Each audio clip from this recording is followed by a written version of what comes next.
기업을 얻는 성도라는 제목으로 하나님의 말씀 증거하겠습니다. 요즘 아이들이 졸업을 많이 합니다. 우리 청소년들도 졸업을 하고 또 대학생들 졸업을 해요.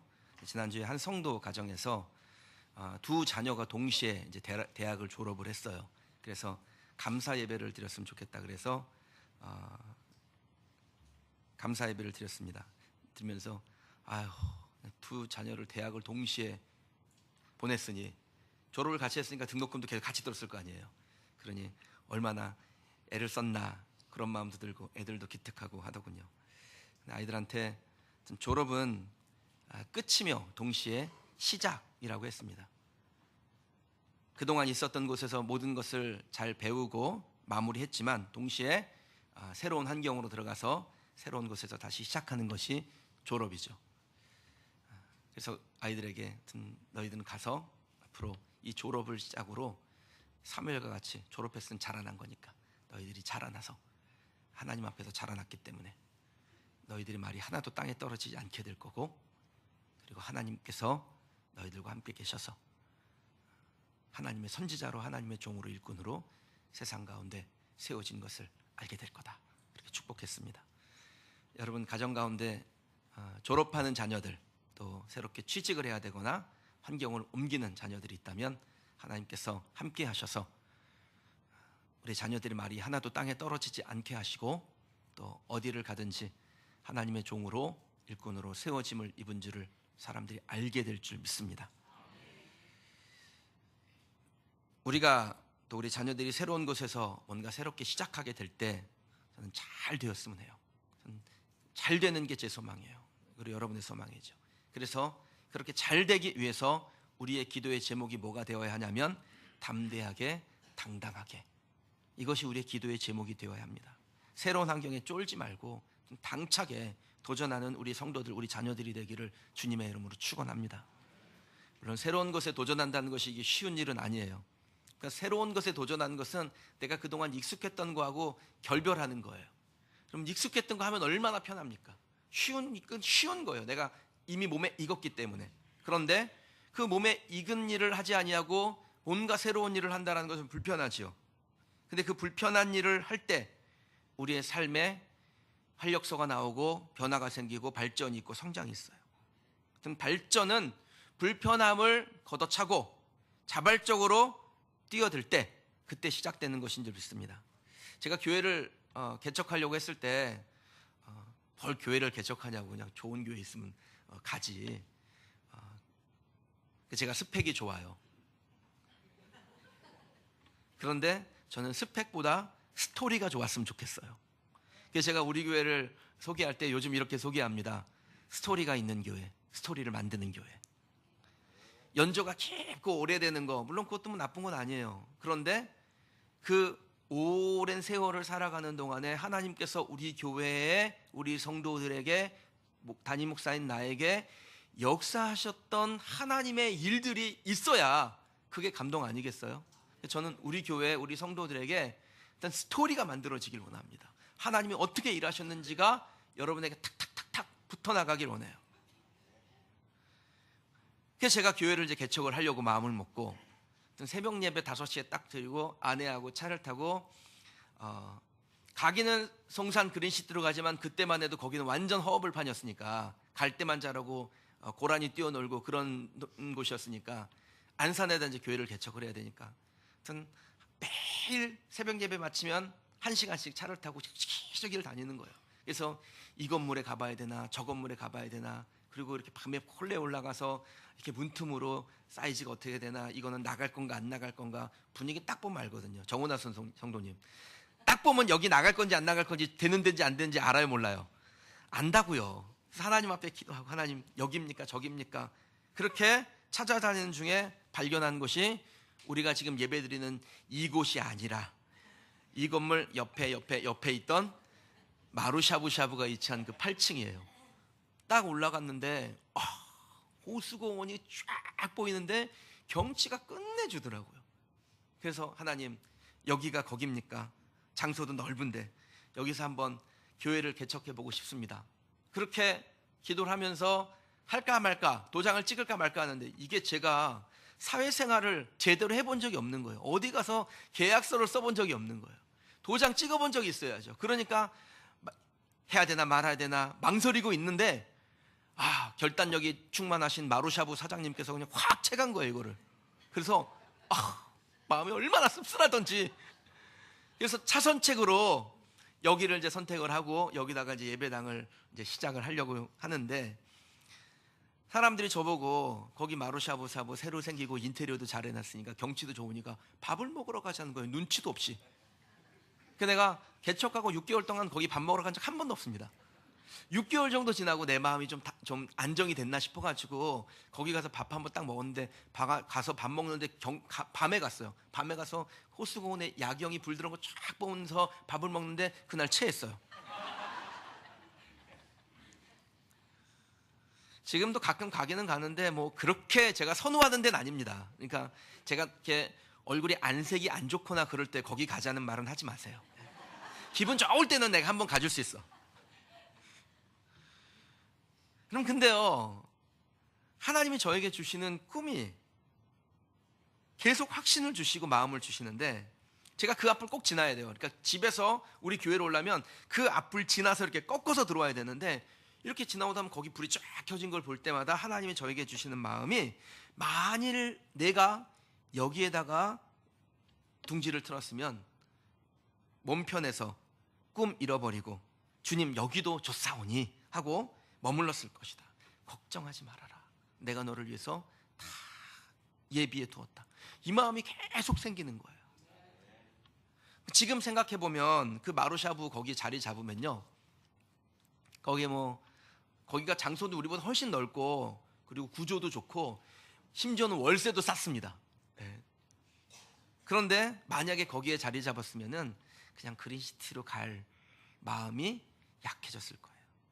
호수공원 경치 바라보면서 굳이 안 가도 되지, 여기서 알콩달콩 살면 되지, 아마 그러고 안주했을 겁니다. 제가 경치 얘기가 나와서 그런데 우리 박이온 집사님이 총무 집사님이라 설명을 70% 이렇게 숫자로 딱 설명해 주셨는데 70%인가 보죠? 예, 아무튼 가보시면 알겠지만 이제 건물이 이렇게 그물망까지 딱 쳐가지고요, 안전하게 공사하도록 해서 건물이 무슨 고층 빌딩 같다 막 이런 생각이 들어요. 근데 거기에 이제 4층에 올라가면 거기 경치가 끝내줍니다. 이제 여러분 거기서 성도들끼리 모여서 거기 옥상 식당 바로 나가면 그 야외 그 옥상이 있어요. 우리는 좀 수준 있게 발코니나 그렇게 설명할게요.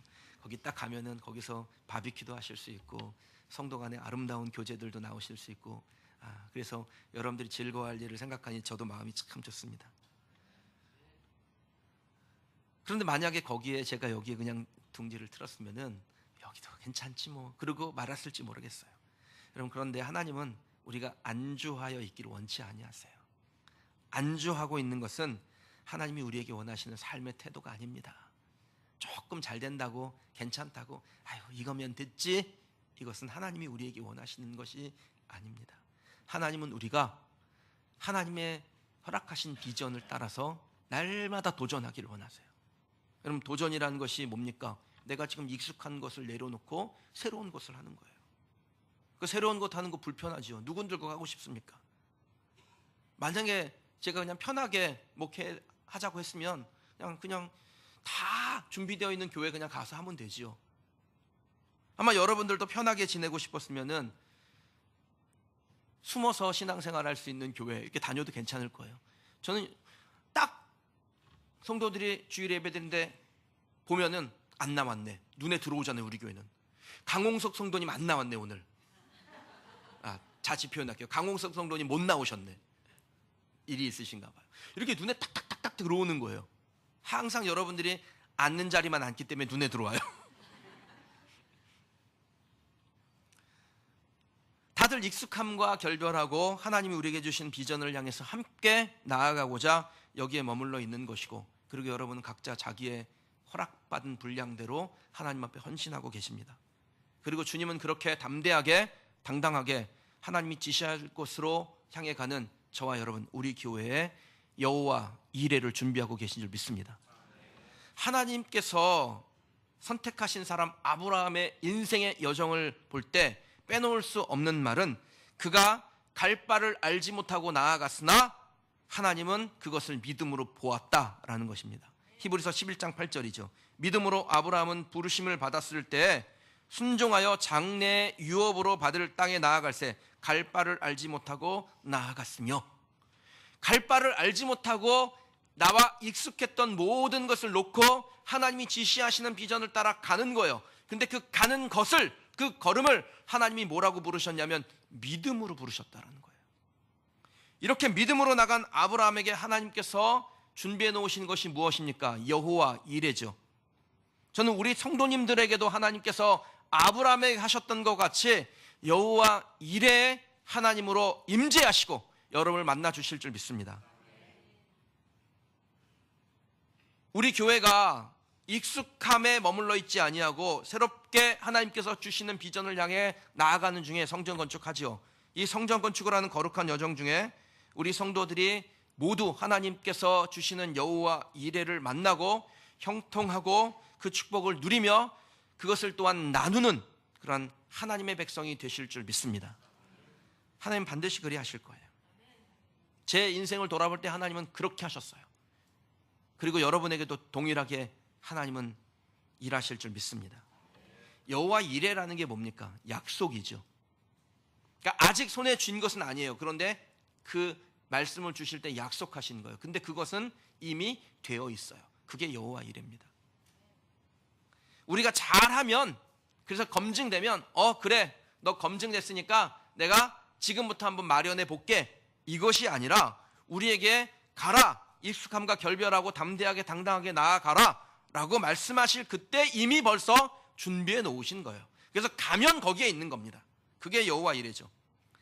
하나님께서 아브라함이 여호와 이레를 만나게 되었을 때 그 아들 독자 이삭을 모리아 산으로 가서 제물로 드리라 라고 할 때 이 아브라함이 하나님의 말씀에 따라 갈 바를 알지 못하고 가는 거죠. 어떤 일이 일어날지 모르고 가는 거예요. 그런데 이 아브라함이 하나님의 말씀에 순종하여 갔던 그것을 하나님은 믿음이라고 부르셨어요.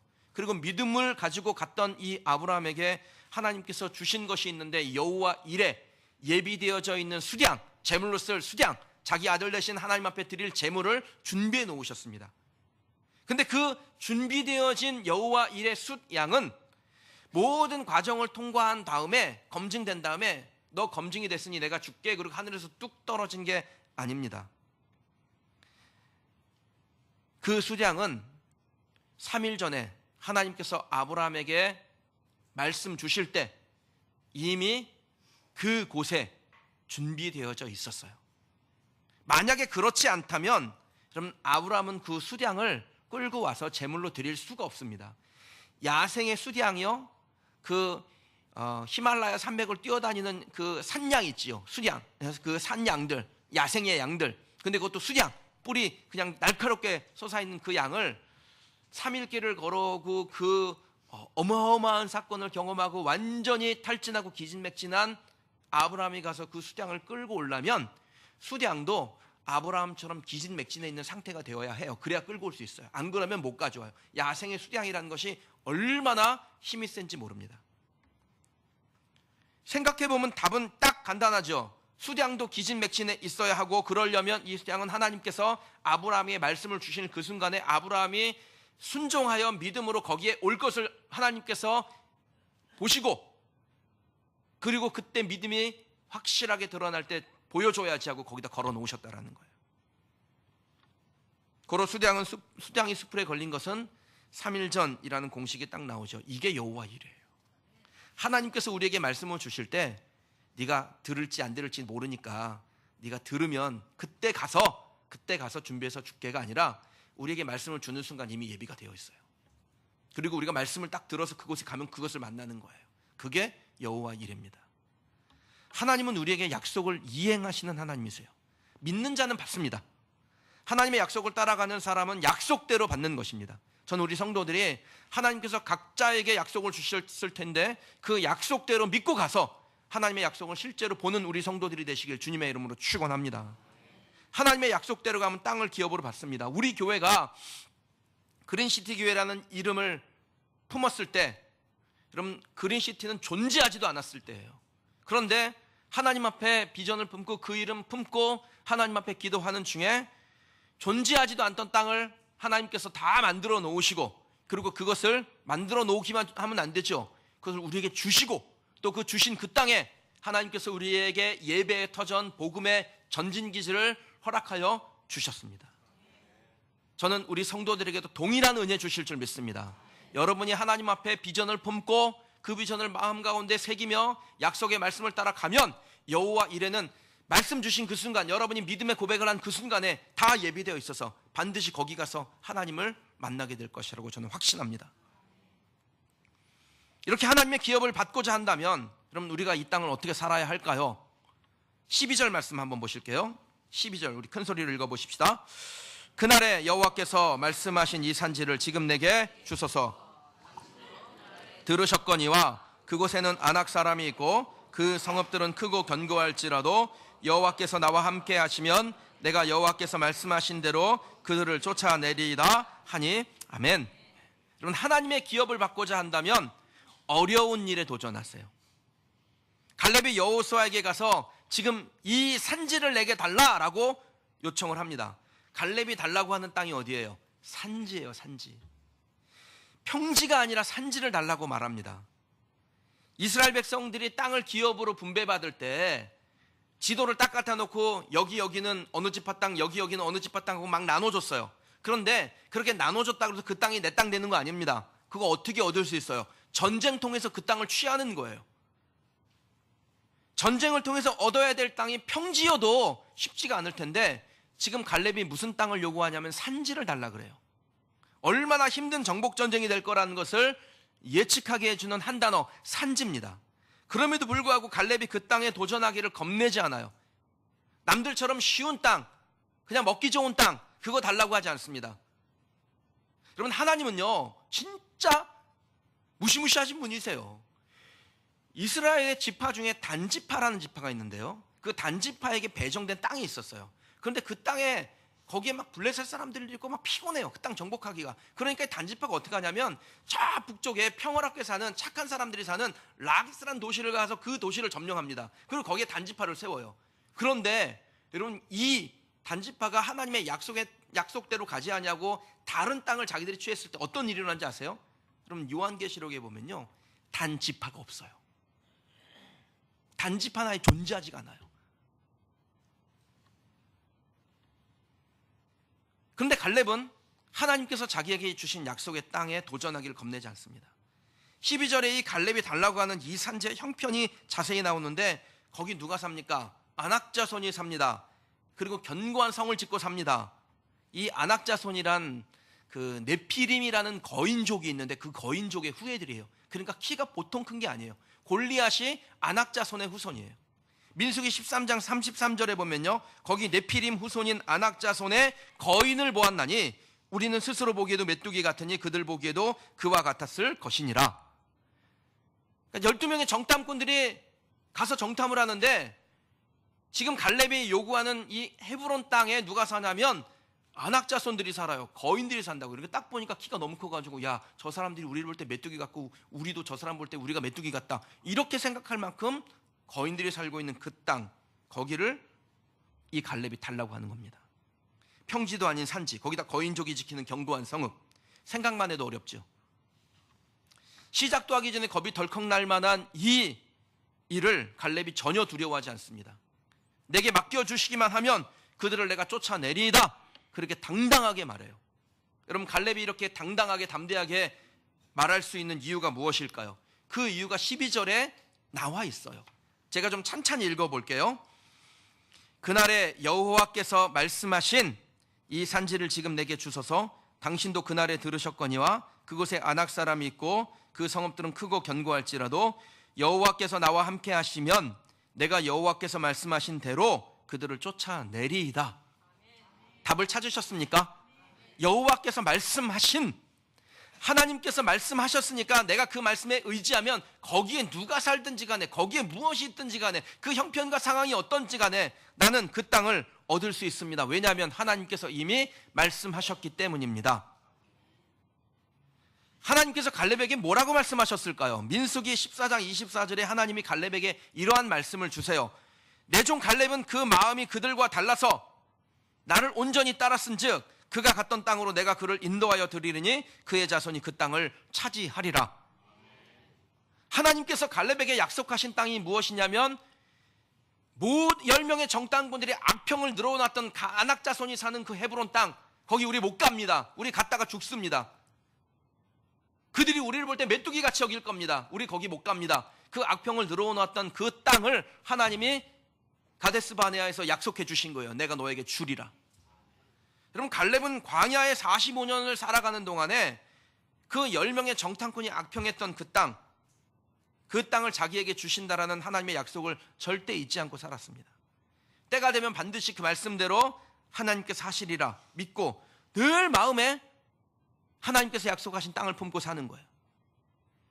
여러분, 그 믿음의 마음이 있기 때문에 산지를 보고도 아낙 자손 보고도 견고한 성읍 보고도 두려워하지 아니하고 그 땅에 도전할 수 있게 되는 것입니다. 어려운 일에 도전하기 위해서요, 갈렙처럼 하나님의 약속을 믿는 그 믿음에 쓰셔야 돼요. 하나님이 내게 말씀하셨으니까, 하나님이 내 약속하셨으니까 말씀하신 대로, 하나님께서 약속하신 대로 하나님 행하시리라.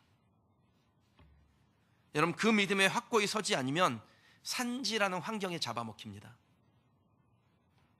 어떠한 상황에서든지 하나님이 돕는다는 믿음을 가져야 눈앞에 펼쳐진 두려움을 극복할 수 있습니다. 저요, 또 우리 교회 두 분 장로님들, 중직자들, 건축위원회 이거 하면서 난 이렇게 정말 근심 걱정 없는 분들 처음 봤어요.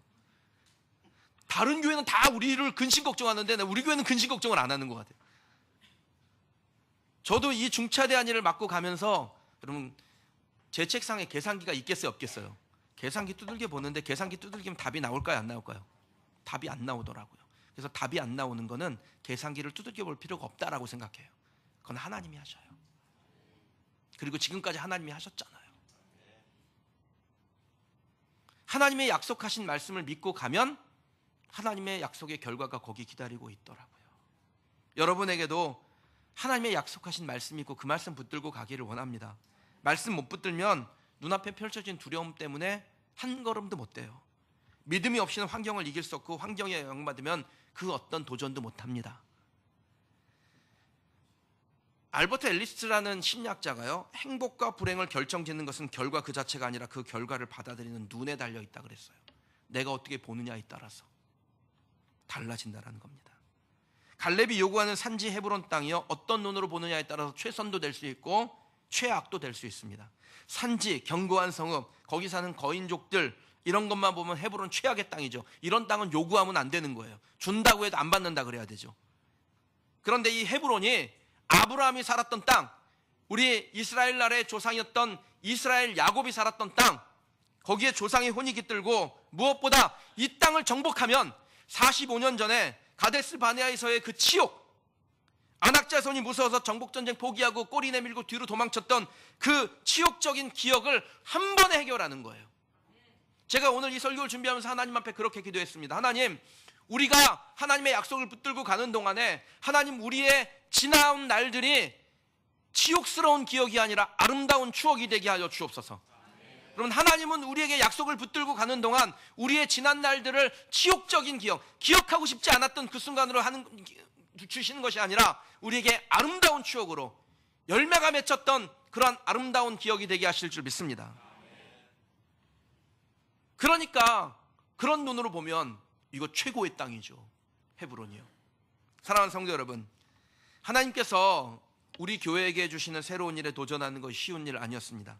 여러분, 각 개인에게 하나님께서 맡겨주신 일을 감당하는 거 쉽지 않습니다. 그러나 분명한 것은 하나님은 우리에게 비전을 말씀해 주셨고 우리는 그 말씀에 의지해서 산지와 같은 미래로 나아갔으며 우리는 반드시 하나님께서 우리에게 주신 위대한 결과를 보게 될 줄 믿습니다. 군주론을 쓴 마키아벨리가요, 주저하지 말고 운명과 맞서라, 신중함보다는 대담함으로 운명에 도전하는 젊은 사람만이 운명의 신을 지배한다, 이렇게 했습니다.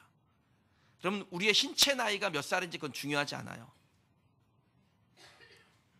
갈렙은 85세의 나이에 헤브론 산지에 도전할 수 있었던 것은 그의 몸이 받쳐주었기 때문이 아니라 그의 생각이 젊었기 때문이에요.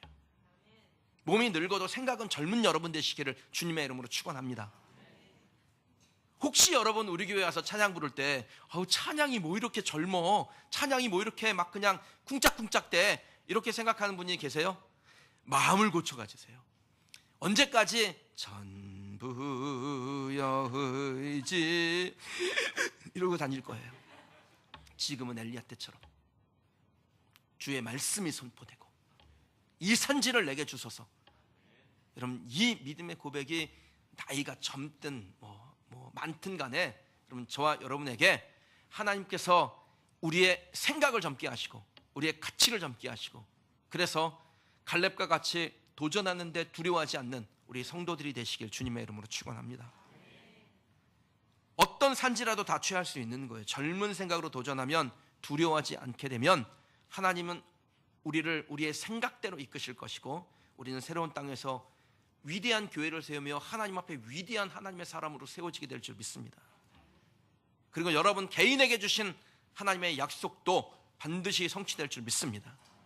제가 이 말씀을 오늘 딱 나누는데, 오늘 일부 예배 때 우리 청년 중에 기간제 교사를 하는데 계속 공무원 시험에 치르는 형제가 있었어요. 저기 교사 임용고시 치른 형제가 있었어요. 근데 이번에 안 됐어요. 근데 오늘 딱 일부 예배 와가지고, 보통 비전 예배를 드리는데, 3부 예배를 드리는데, 일부 예배에서 그 설교를 듣고 딱 나와서, 목사님 저 위해서 기도 한번 해주세요. 목사님, 제가 오늘 목사님 말씀 듣고 큰 용기를 얻었습니다.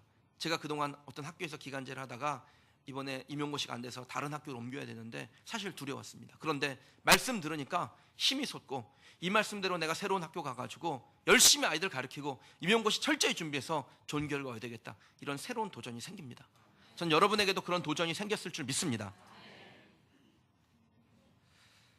하나님의 기업을 받고자 한다면 우리가 어떻게 살아야 될까요? 두 번째입니다. 하나님이 주시는 기회를 붙잡으십시오. 10절에서 11절 말씀 함께 읽어보겠습니다. 이제 보소서, 여호와께서 이 말씀을 모세에게 이르신 때로부터 이스라엘이 광야에서 방황한 이 45년 동안을 여호와께서 말씀하신 대로 나를 생존하게 하셨나이다. 모세로되, 모세가 나를 보내던 날과 같이 오늘도 내가 여전히 강건하니 내 힘이 그때나 지금이나 같아서 싸움이나 출입에 감당할 수 있으니. 아멘. 그럼 갈렙은 여호수아에게 하나님이 자신에게 언제 기회를 주시더라도 나는 그 기회를 붙잡을 수 있습니다. 그러니 이 산지를 내게 배당해 주세요 라고 말합니다. 출애굽한 이후 45년 동안 혹독한 광야의 시절을 겪는 동안 다른 사람 다 죽었는데 갈렙 살아남았어요. 그리고 나이가 85세가 되었는데, 그때나 그 45년 전이나 지금이나 여전히 강건하고 싸움이나 출입에 내가 능히 감당할 수 있다라고 당당하게 말합니다. 그럼 갈렙은 언제 헤브론 전쟁이 일어나도 그 헤브론에서 전쟁을 통해서 그 땅을 취할 체력과 정신력이 준비되어 있는 사람이었어요. 근데 여러분, 이게 하루아침에 됩니까? 내일 전쟁이 일어난다고 막 기도하면 하나님께서 부어주십니까? 그럼 갈렙은 지난 45년 동안 하나님이 자기를 언제 그것으로 인도하실지 몰라서 철저하게 준비하면서 살았어요. 기회 주어지면 그 기회를 놓치지 않는다고 철저하게 준비한 거예요. 몸은 광야에 있는데 마음은 적과 꿀이로는 가나안 땅에 있어요. 그러니 철저히 준비해야죠. 기회를 낭비하지 않냐고 붙잡는 사람에겐 두 가지 특징이 있습니다. 첫째는 항상 비전에 집중한다는 것이고, 둘째는 고난을 견디는 인내를 갖는다라는 겁니다. 갈렙은 평생 가나안 정복이라는 이 한 가지 비전에 집중했어요. 언제 하나님께서 말씀하셔도 감당할 준비를 갖추기 위해서 고난을 이겨내는 거예요. 믿음과 체력을 갈고 닦았습니다. 하나님께서 기회 주시면 그 기회 놓치지 않는다고. 사랑하는 여러분, 저는 여러분들이 인생을 살면서 하나님이 기회를 주실 때 기회가 슉 지나간 다음에 기회였다 이러는 분들이 많아요. 그런데 여러분은 기회가 지나갈 때 기회를 낚아채는 하나님의 백성 되기를 축복합니다. 그러려면요, 준비하셔야죠. 갈렙이 45년 동안 하나님의 약속과 또 허락하신 기업을 얻기 위해서 자기를 지목하여 비전을 주셨을 때 그 비전에 사로잡혀서 날마다 자기를 갈고 닦습니다. 그럼 45년 동안 이 갈렙이 광야에서 뭐 했을까? 제가 생각해 보니까 뭐 했을까? 아침에 일찍 일어나요. 일찍 일어나서 딱 묵상하는 거예요. 하나님께서 내게 주실 땅, 하나님 그 비전을 오늘도 내게 주셔서 흔들리지 않게 하시고, 환경에 영향받지 않게 하시고 끝까지 비전 붙들고 가게 없어서 하나님을 바라보며 기도하며 비전을 묵상했죠. 낮에는 뭐 했을까요? 열심히 그냥 칼을 휘두르고 창을 찌르고 하는 연습했겠죠. 체력을 갈고 닦았을 겁니다. 그리고 저녁에는 뭘 했을까요?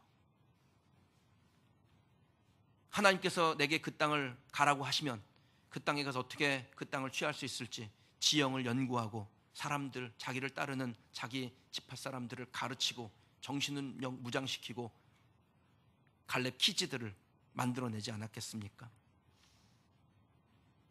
헤브론 정복 전쟁은요, 그 45년 동안 갈렙과 그를 따르는 이들이 철저하게 준비했기 때문에 가능한 일이었어요.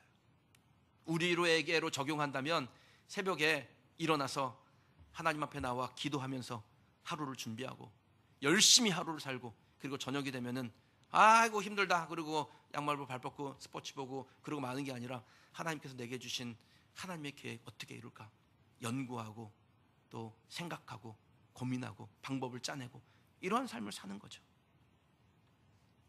저는 저와 여러분들이 하나님께서 기회 주실 때 분명히 기회는 주세요. 근데 그 기회 주실 때 기회가 슉 하고 지나간 다음에 기회였어 후회하지 말고 하나님 기회 주실 때 그것을 붙들고 그 기회를 여러분의 것으로 만드는 우리 성도들이 되시길 주의 이름으로 축원합니다. 여러분들 중에서도 자주 가시는 분이 계실 거예요. 요 가까운 곳에 양재에 코스트코가 있습니다. 근데 그 코스트코 중에서 양재점은 전 세계에서 매출이 가장 많이 나오는 매장이에요. 한 해 매출이 약 5천억 정도 나옵니다. 근데 이 코스트코를 설립한 사람이 누구냐면 짐 시네갈이라는 사람인데, 이 사람이 마치 갈렙과 같아요. 한국의 그 다른 업체들보다 늦게 진출했어요. 월마트, 까르푸 뭐 이런 거보다 늦게 진출해서 94년에 한국에 들어오는데 후발 업체니까 이게 장사가 잘 안 되잖아요.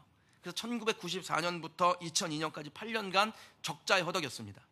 한국 시장은 안 되겠습니다. 철수합시다 그러는데 끝까지 한국 시장은 가능성이 있습니다. 한국 사람들은 물건을 잘 삽니다. 내가 보니까 진짜 잘 사긴 잘 사요. 네. 어떻게 하면 한국 시장에 정착할 수 있을지를 연구하고 어떻게 물건을 준비하고 마케팅을 하고 또 어떻게 상품을 개발하면 되는지 연구를 해서 한국 시장에 버텨냈는데, 그렇게 버텨내고 나니까 월마트도 떠나고 까르푸도 떠나고 한국에서 대성공을 거두는데 전 세계에서 최고로 매출이 많이 나오는 매장도 소유하게 된 겁니다. 이 짐 시네갈이 이런 얘기를 해요. 세계 최고의 그 마트는 월마트인데 세계 최고에 있는 월마트를 이기는 법은 월마트가 손을 들 때까지 버티면 된다. 간단하더라고요.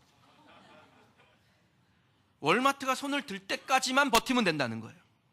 그럼 뚝심으로 버티려면요 비전이 있어야 돼요. 나는 여기서 된다. 하나님이 일하신다. 나를 통해서 역사하신다라는 것을 믿는 그 비전이 없으면 못 버텨요. 비전이 없으면 작은 일에 실망하고 넘어져 버립니다. 근데 비전에 집중한 사람은 어떤 역경이 와도 버텨내고 자기 자신을 갈고 닦는 그 고단함을 이겨낼 수 있습니다. 그럼 하나님께서 저와 여러분에게 기회 주실 줄 믿습니까? 그 기회를 붙잡느냐 날려버리느냐는 우리가 하기 나름이에요. 비전에 집중하고 잠시 찾아오는 위기에 굴복하지 않고 버텨 이기면 그럼 우리들은 하나님이 주신 기회를 붙잡게 됩니다. 우리 교회요, 하나님께서 지난 4년 동안 우리에게 주신 비전에 순종하고 붙잡고 하나님 향해 한 걸음 한 걸음 묵묵히 갈 때 하나님께서 우리에게 그 비전의 성취를 주셨고 앞으로도 우리 교회는 하나님이 사용하시는 위대한 교회로 약속대로 세워질 줄 믿습니다. 이 위대한 역사를 함께 창조해 나가는 저와 여러분 되시길 주의 이름으로 축원합니다. 하나님의 기업을 받고자 한다면 어떻게 살아야 할까요? 세 번째는요, 큰 역사의 완성을 열망하십시오. 열망하셔야 됩니다. 15절 말씀 함께 읽겠습니다. 헤브론의 옛 이름은 기럇 아르바라. 아르바는 아낙 사람 가운데서 가장 큰 사람이었더라. 그리고 그 땅에 전쟁이 그쳤더라. 아멘. 여러분, 누가 뭐래도 갈렙은 큰 역사를 만드는 사람입니다. 왜 그렇습니까? 그 땅의 전쟁을 그치게 한 사람이거든요. 여러분들 위인전 읽어보실 때 그 위인전에 나온 사람들의 꽤 많은 사람들의 아주 다수의 공통점이 뭔지 아세요? 전쟁을 종결시킨 사람이에요. 전쟁이 일어나요. 사람들, 이 인간 세계에 전쟁이 일어나거든요. 근데 그 전쟁을 종결시키는 사람이 위인전에 올라가요. 트럼프, 김정은 왜 만납니까? 짝짝꿍 하려고 만납니까? 전쟁을 종결시키려고 만나는 거예요. 그렇게 전쟁을 종결시키면 어떻게 될까요? 2020년 노벨상은 두 사람이 타는 거예요. 위인이 되는 거예요. 그게 역사입니다. 그런데 갈렙은 그걸 열망한 거예요. 전쟁을 종결하고 헤브론을 기업으로 삼는 갈렙의 일생을 보면서 큰 역사를 완성하려는 사람은 주인공 의식을 가져야 된다는 것을 발견하게 됩니다. 오늘 본문에서요, 이 갈렙이 이 모든 어려움을 극복하고 마침내 하나님의 약속을 이룰 사람이 자기라는 것을 매우 강하게 부각시켜요. 그의 표현을 제가 한번 인수분해해 볼게요. 오늘 우리가 읽은 말씀에 모세가 나를 보내어 나는 내 하나님 여호와께 충성하였으므로 나를 생존하게 하셨나이다. 내가 여전히 강건하니 내 힘이 그때나 지금이나 같아서 여호와께서 나와 함께 하시면 내가 여호와의 말씀대로 그들을 쫓아내리이다. 여기에 계속해서 나오는 단어가 뭐예요? 나예요, 나. 내가 할 수 있다라는 겁니다. 그럼 갈렙은 자신이 하나님의 역사를 완성시킬 수 있는 적격의 사람이라고 스스로 자부를 합니다. 주인공 의식인 거예요. 뒤에서 지나가는 사람이 이런 의식이 아니라 내가 이 하나님의 역사의 주인공이 되겠다라는 의식이 철저한 사람이었습니다. 그러니까 더 많이 충성하고 더 많이 헌신하겠다라는 열망이 있는 것이죠. 그렇게 주인공 의식을 가지고 헌신하는 사람이 있으면 그럼 그 사람을 배우고 그 사람 곁에 머물고 그 사람을 따라가려는 사람들이 생겨요. 갈렙이 헤브론 전쟁을 승리로 이끌고 전쟁을 종결시켰던 이 역사적 사건의 위대한 인물이 된 것은 주인공 의식이 있었기 때문이에요. 내가 하나님께 쓰임 받는다. 전 여러분에게도 그러한 주인공 의식이 있기를 주의 이름으로 축원합니다. 저 간혹 이런 이야기를 들을 때가 있습니다. 목사님, 제가 우리 교회에서 11조 제일 많이 내는 사람 되고 싶습니다. 혹시 여러분 중에 이 말이 거슬리는 분이 계세요? 이거 너무 좀 세속적인 거 아니야? 이렇게 생각하거나 지형편도 모르면서 그냥 허황된 생각을 하네, 이런 생각을 하시는 분이 계세요? 여러분, 그렇다면 마음을 딱 새롭게 가지셔야 돼요. 주인공 의식이 없는 거잖아요. 아니, 내가 하나님 앞에 더 충성하고 싶다는 거예요. 누구보다도 난 가장 충성하고 싶은 사람이 되겠다라는 거예요. 그게 주인공 의식 아니겠어요? 하나님은 그런 사람 찾지 않으시겠어요? 내 형편 생각하면 무슨 주인공입니까? 저는 지나가는 사람 일을 지나가는 사람 미도 과분합니다. 하나님이 우리에게 그거 하라고 오늘 이 설교 듣게 하시고 우리를 이곳에 머물게 하시고 하나님께서 우리에게 하나님의 위대한 비전을 흘려보내시겠어요? 여러분, 하나님은 우리에게 주인공 의식 갖기를 원하십니다. 그럼 그 생각 버리지 마시고 그 생각 붙들고 하나님 앞에 어디서 쓰임받든지 존귀히 쓰임받는 우리 성도들 되시길 주님의 이름으로 축원합니다. 저는 가끔, 제가 얼마 전에 우리 아이들한테도 그 얘기했어요. 주인공 의식 가지라고. 제가 그 일산에서 부목사 할 때 우리 교회 동부화재 회장님 부인이 다녔어요. 홍 무슨 권사님이신데 그 동부화재 회장 부인이에요. 근데 그분이 류마티스가 걸려가지고 이 추운데 못 있어요. 그래서 겨울 되면 호주 갔다가 여름 되면 한국 갔다가 이렇게 하면서 이제 신앙생활 하시는 분이셨어요. 얼마나 고통스러워요. 류마티스가 참 고통스러운 병이라고 하더라고요. 근데 이분이요, 한번 식사를 내겠다 그래가지고 우리가 같이 식사를 하는데 자기가 어떻게 주를 위해 선신하는지를 얘기하는데 중국에다가 신학교를 세우고 그 신학교에다 매년 자기가 그 신학교를 운영할 수 있는 자금으로 2억 원씩을 보낸다는 거예요. 매년 2억 원을 보낸대요. 그래서 실제로 1억을 본 적도 없는 그때니까.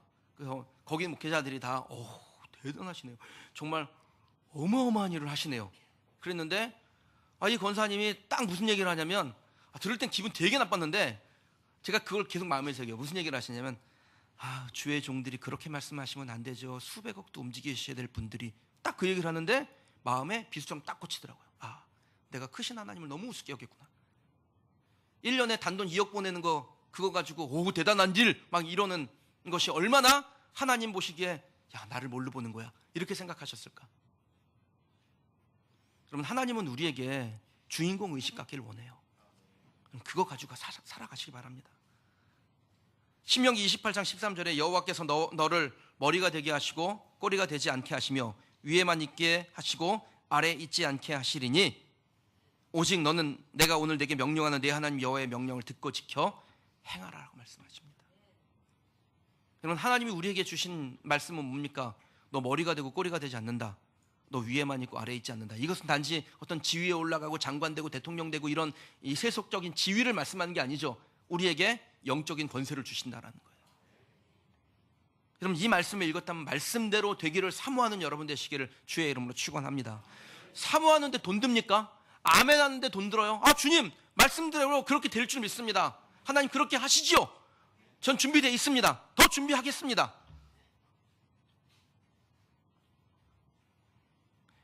다니엘 코일이 쓴 탤런트 코드라는 책에 보면요, 사회적으로 큰 성과를 거둘 때 그것을 지휘하는 선구자가 나와야 그 결과가 나온다 그랬습니다. 그런 사람을 보고 마스터 코치라고 불러요. 그러니까 예를 들면요, 우리나라에 아무도 골프 안 칠 때 박세리가 가가지고 골프 쳐가지고 딱 평정했잖아요. 박세리 한 명밖에 없었거든요. 그런데 그거를 보는 큰 아이들이 나도 커서 박세리처럼 될 거야. 그래가지고 지금 우리나라 여자들이 가가지고 LPG를 쫙 평정하잖아요. 마치 이런 사람을 말해요. 그럼 이런 사람이 나오면 사회적으로 큰 성과가 나오게 된다는 겁니다. 교회 안에도, 가정 안에도, 여러분의 산업과 또 직장 안에도 내가 갈렙과 같이 마스터 코치가 되겠다라고 헌신하면, 주인공 의식을 가지면 여러분 주변으로 누가 붙냐면 여러분의 키즈들이 붙습니다. 따라가는 사람, 추종하는 사람들이 붙어요. 그리고 그 사람들이 함께 모여서 뭘 만들어요? 갈렙이 헤브론 전쟁을 종결했던 것처럼 하나님께서 우리에게 주신 이 위대한 일의 마침, 완성을 보게 되는 겁니다. 그것을 함께 열망하자라고 제가 여러분에게 말씀드리는 거예요. 큰 역사를 완성하는 사람이 되기를 원하십니까? 그렇다면 주인공 의식을 가지시기 바랍니다. 우물쭈물하지 말고 주님이 부르실 때, 예 주님 제가 여기 있사오니 나를 사용하옵소서. 주님의 부르심 앞에 갈렙과 같이 응답하는 주인공 의식이 있는 사람이 실제로 역사의 주인공이 됩니다. 말씀 맺겠습니다. 1961년 케네디가 대통령이 됐을 때요, 60년대 말까지 미국은 달에 사람을 보내고 그를 지구로 무사히 귀환시킬 것이라고 선언했습니다. 이게 전혀 가능성이 없어 보이는 비현실적인 목표라고 많은 정적들에게 비난을 받고 공격을 받았어요. 근데 그가 이렇게 말합니다. 도전에도 안락함에도 위험과 대가는 따른다. 그러나 나태함으로 인해 찾아오는 결과에 치러야 될 대가는 도전했기 때문에 치러야 될 대가와 비교할 수 없이 더 무겁다. 사랑하는 성도 여러분, 하나님이 우리에게 도전하게 하실 때 여기가 조사오니의 태도는 하나님의 백성에게 어울리지 않습니다. 하나님은 새로운 도전을 하는 사람을 기뻐하시는 줄 믿습니다. 그리고 그렇게 도전하는 사람에게 찬스, 기회 주시는 거예요. 안 되면 어떡하지? 여러분, 안 되면 어떡하지는 하나님이 주시는 마음이 아닙니다. 왜냐하면 예레미야서 29장 11절에 보면요, 이 예레미야가 진짜 형편이 어렵고 힘들 때 하나님께서 예레미야에게 주셨던 말씀이 있어요. 막 잘 나가고 사람들이 예레미야를 인정해주고 우리는 지금 예레미야 하지만 그 당시만 해도 예레미야 선지자 취급도 못 받던 사람이에요. 근데 그 어려운 환경에 있던 예레미야에게 하나님께서 주신 말씀이 있어요. 너희를 향한 나의 생각은 내가 안 하니, 하나님이 내가 안 하니 평안이요 재앙이 아니라 너희에게 미래와 희망을 주는 것이라. 하나님이 우리에게 미래와 희망을 주는 것이라고 말씀하시는데, 안 되면 어떡하지라는 희망도 없는, 미래도 없는 그 언어가 하나님의 사람인 저와 여러분에게 어떻게 어울려요? 사랑하는 여러분, 어떠한 경우에도 마이너스 사고는 하지 마십시오. 그런 생각이 들 때마다 가데스 바네아에서 마이너스 사고했다가 완전히 쫄딱 망했던 10명의 정탐꾼들, 그 사람들이 어떤 결과를 당했는지를 생각하시기 바랍니다. 우리가 이번에 성전 건축을 통해서 땅을 기업으로 받는 축복이 무엇인지에 대한 완성을 저와 여러분들이 보게 될 겁니다. 그리고 이 여정에 동참한 우리 성도들 개인에게 하나님께서 어떻게 하나님이 기업을 얻게 하시는지 다 경험하게 될 거라고 저는 믿습니다. 우리는 공동체적으로는 물론요, 개인적으로도 하나님의 기업을 얻는 주님의 백성이 됩니다. 지금 눈앞에 있는 현실을 보지 마시고 하나님이 축복하실 미래를 보며 믿음의 여정을 뚜벅뚜벅 걸어나가는 갈렙과 같은 온전히 하나님을 좇는, 하나님께 충성하는 내가 하나님의 일을 하겠다라는 다짐을 하는 우리 성도들이 되시길 주님의 이름으로 축원합니다. 함께 찬송 하나 하시고 기도하십시다. 이 산지를 내게 주소서. 이 찬송은 갈렙의 고백이죠. 그리고 오늘 저와 여러분들의 고백이 되어야 합니다.